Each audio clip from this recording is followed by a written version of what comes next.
중단되니라. 아멘. 새벽에 나오신 모든 분들에게 하나님께서 말씀의 능력과 기도 응답 주시기를 소망합니다.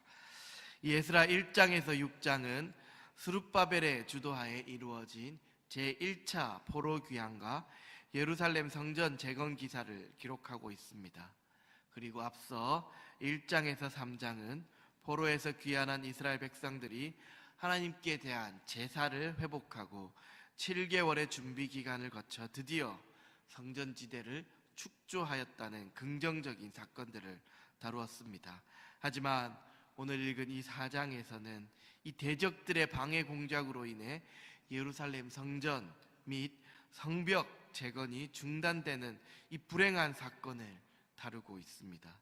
구체적으로 그 내용을 살펴보면 먼저 1절에서 5절은 고레스 시대부터 다리오가 즉위할 때까지 있었던 이 사마리아인들의 성전 재건 방해 사건을 기록하고 있습니다.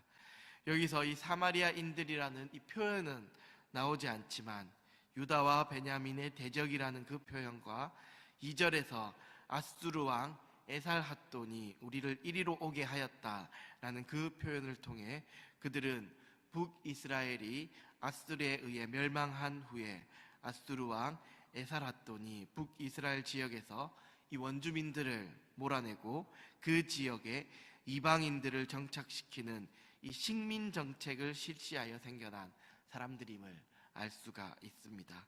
즉 순수한 이스라엘 민족을 없애기 위해 다른 민족들과 혼합하여 이루어진 사람들로 이 사람들을 사마리아인들이라 지칭하였던 것입니다.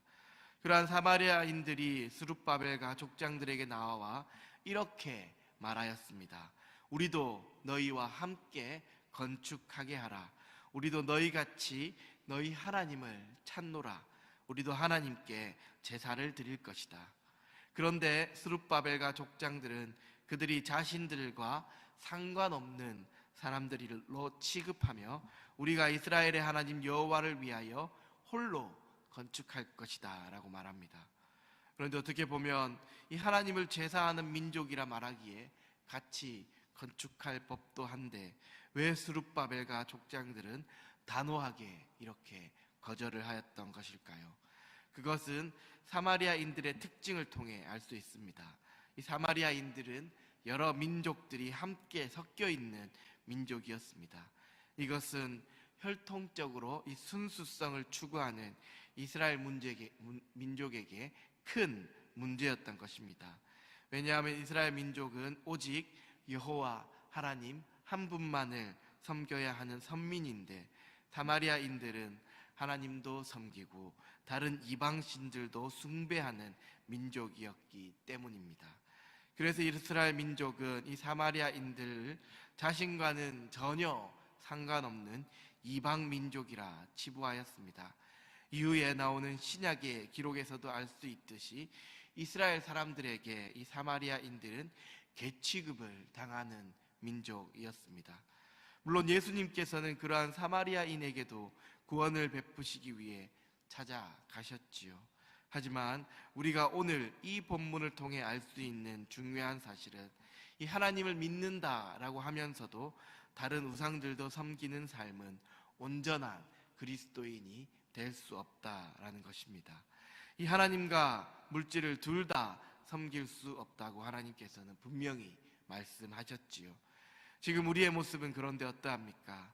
이 영적 사마리아인들처럼 하나님께 예배 드린다고 하면서 돈이나 명예, 권력 등 이 다른 우상들도 함께 숭배하고 있지는 않습니까? 하나님께 예배를 드리는 것도 중요하지만 이 자녀들의 공부나 학원에 보내는 것, 또 나의 직장이나 취미생활, 그러한 것들도 중요하기에 적절하게 섞어가며 신앙생활을 하고 있지는 않습니까?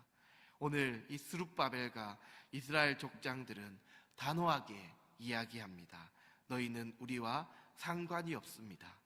그리고 이렇게 신앙생활을 하다가 주님을 만나면 분명 주님께서도 이렇게 말씀하실 것입니다.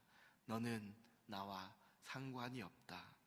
만약 여러분들이 나중에 주님을 만났는데 이런 말씀을 들으면 기분이 어떠하겠습니까? 이 영적 사마리아인들이 아닌 영적 이스라엘 민족이 되기를 간절히 소망합니다. 오직 삼위일체 하나님 한 분만을 섬기는 그러한 그리스도인들이 되기를 간절히 소망합니다. 그렇게 사마리아인들은 귀환한 이스라엘 백성들이 성전 건축하는 것을 방해합니다. 그리고 6절부터 23절은 이 바사 제4대 왕 아하수에로와 바사 제5대 왕 아닥사스다 시대에 예루살렘 성벽 재건 사업을 사마리아인들이 방해하는 사건을 보도하고 있습니다.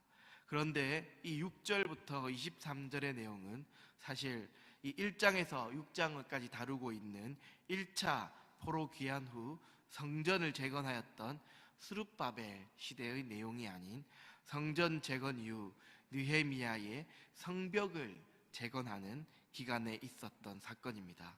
그리고 다시 5절과 연결하여 24절에 성전 재건 공사가 다리오 왕 제2년까지 중단되었음을 밝히고 있습니다. 왜 이 에스라는 이렇게 중간에 갑작스럽게 느헤미야 시대의 그 성벽 재건 사업, 재건의 방해 사건을 이곳에 삽입을 하였던 것일까요? 먼저 1차적으로 이러한 방해 사건들이 이스라엘 선민 역사의 회복과 이스라엘 선민 국가의 재건에 대한 이 대적의 방해라는 측면에서 일관성을 가지고 있기 때문에 연이어 기록했던 것입니다. 그리고 2차적으로는 이스라엘 백성이 회복해야 할 것은 단순히 예루살렘 성전만이 아니라 예루살렘 성벽과 또 예루살렘 성 전체, 그리고 더 나아가 그 안에서 살아갈 하나님 백성의 신앙임을 보여주기 위한 것이었습니다. 이러한 사실을 통해 앞서 1장에서 3장의 내용인 하나님의 은혜로 포로 귀환이 이루어지고 이 제사의 회복이 이루어진 후 성전 재건 공사까지 순조롭게 이어지다가 갑자기 성전 재건과 이 성벽 재건의 방해를 받아 중단되고 이 수포로 돌아가는 것처럼 보이는 이 사건이 발생된 이유를 우리는 알 수가 있습니다. 그것은 이러한 대적들의 방해로 인한 고난과 시련을 통해 이스라엘 백성을 신앙적으로 더 성숙하게 만드시는 하나님의 또 다른 섭리의 결과였던 것입니다. 물론 성공적으로 성전을 재건하고 성벽이 완성되어 예루살렘 성이 회복되는 것 너무나 중요한 일입니다. 하지만 너무 성공적인 일만 있다 보면 백성들은 금세 교만하여지고 나태해지기 마련입니다. 그래서 자신들의 능력으로 이러한 일들을 이루었다라고 생각하게 되지요. 이것을 우리에게 적용하면 어떻습니까? 모든 교회의 사역들이 잘 이루어지고 평안하여 긴장감이 없다면 그것은 신앙의 발전을 막아서게 되고 그러한 신앙은 곧 쇠퇴하게 된다라는 것입니다. 물론 그렇다고 사역들이 잘 안 이루어져야 하고 또 불안하고 긴장감이 넘쳐야 한다, 그러한 말은 아닙니다. 때론 사역을 함에 있어 평안할 때도 있어야 하고 모든 사역들이 잘 이루어져 행복하고 즐거울 때도 있어야 합니다. 하지만 그것에 너무 익숙해져 이 변화를 두려워하면 안 된다는 것이지요. 새로운 일에 도전하는 것도 필요하고 그것으로 인해 힘들고 긴장감을 가지는 일도 필요하며 고난과 시련 또한 필요하다는 것입니다. 이 믿음과 신앙은 주님을 만나는 그날까지 끝없이 성숙을 이루어 가야만 합니다. 그리고 이러한 믿음과 신앙의 성숙은 이 사탄의 방해와 유혹을 이겨나갈 때, 그리고 고난과 시련을 극복해 나갈 때 이루어집니다. 우리 광양중앙교회도 지금까지 수많은 고난과 시련을 극복하며 지금 이 광양중앙교회가 세워졌을 것입니다. 너무나 큰 일들이 많이 겪어서 이제 더 이상 그런 고난과 시련이 없었으면 좋겠다라는 생각도 있을 것입니다. 물론 제가 겪어보지는 않았지만 담임 목사님께 이야기를 들었을 때 어떻게 그러한 일들을 겪으면서도 지금까지 올 수 있었을까 싶어 저 또한 다시 그런 고난과 시련이 없기를 간절히 소망합니다. 하지만 하나님께서는 이런 고난과 시련을 통해 분명 우리 교회를 향한 그 계획을 이루셨을 것입니다. 그리고 우리가 생각지도 못한 고난을 통해 또 새롭게 우리 광양중앙교회를 향한 그 계획을 이루어 가실 것입니다. 그렇게 우리는 이러한 고난을 바라보는 시각과 그 고난을 대하는 태도를 끊임없이 훈련받아야 합니다. 고난이 고난으로 끝나는 것이 아닌 고난이 유익이고 축복임을 깨달아야 합니다. 이스라엘 백성들은 이 귀한의 감격과 하나님께 대한 감사와 충성심으로 성전 재건을 시작하였습니다. 그리고 이제 기초를 준비한 후 시작하려고 하니 대적들이 방해하여 공사를 중단하게 되었지요. 이 멸망한 후에 포로로 잡혀가 얼마나 큰 고난을 겪었겠습니까? 이제 그 고난이 끝나고 행복이 시작되려나 했는데 다시 고난을 만났습니다. 그런데 그 고난은 열심히 하던 중에, 정말 하나님을 위해 열심히 일하던 중에 생긴 고난이었습니다. 하나님의 일을 이제 잘 해보려고 하는데 고난을 만났던 것이지요. 이 고난을 어떻게 해석할 수 있겠습니까? 그런데 그것조차도 하나님께서 하시는 것임을 우리는 고백할 수 있어야 합니다. 그것이 바로 하나님의 구속사를 이루어가는 과정입니다. 하나님께서는 합력하여 선을 이루신다고 하셨습니다.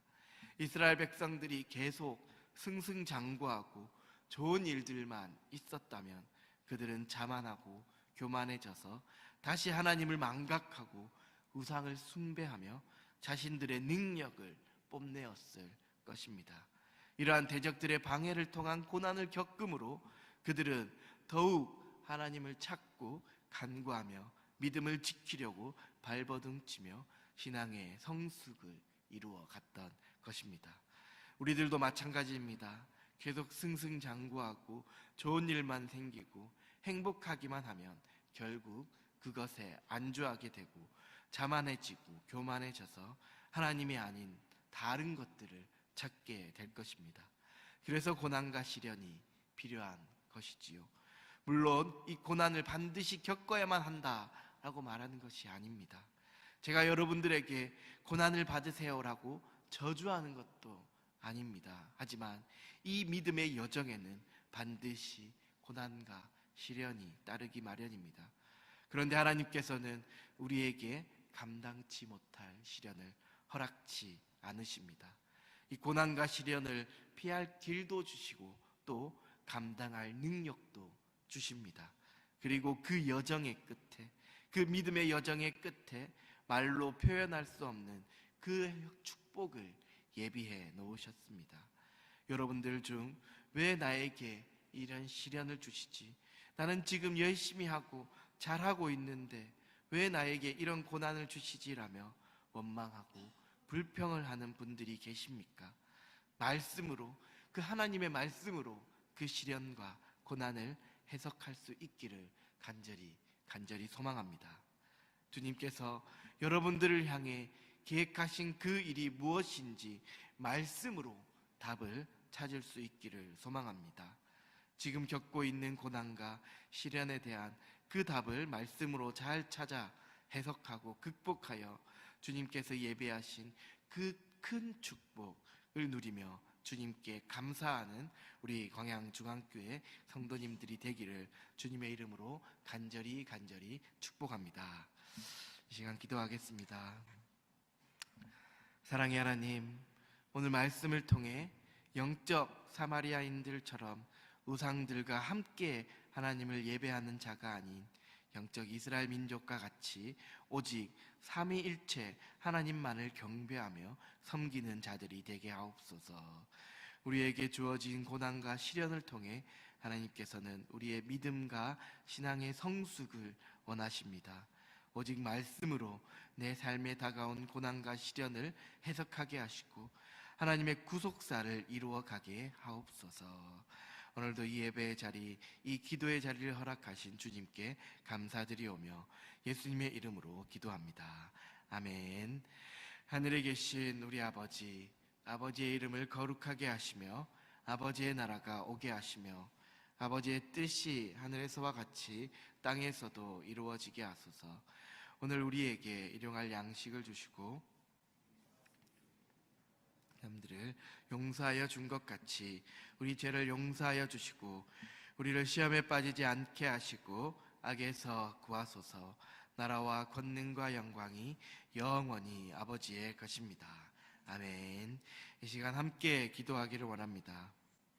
우리가 이 영적 사마리아인들과 같이 하나님과 다른 것을 같이 섬겼던 그 우리의 모습을 회개하게 하시고 오직 삼위일체 하나님만을 경배하며 섬기는 영적 이스라엘 민족이 되게 해달라고 기도하시고 오직 말씀으로 내 삶에 다가온 고난과 시련을 해석하게 하시고 하나님의 구속사를 이루어가게 해달라고 기도하시고 또 3월 17일, 18일에 있는 김양재 목사님 초청 말씀 집회를 위해 그 집회가 하나님의 은혜가 넘쳐나는 집회가 되도록 그리고 오시는 그 목사님의 영육간의 강건함을 위해서도 이 시간 간절히 기도해 주시길 바랍니다. 이 시간 간절히 주님의 이름을 한번 부르고 기도드리겠습니다. 주여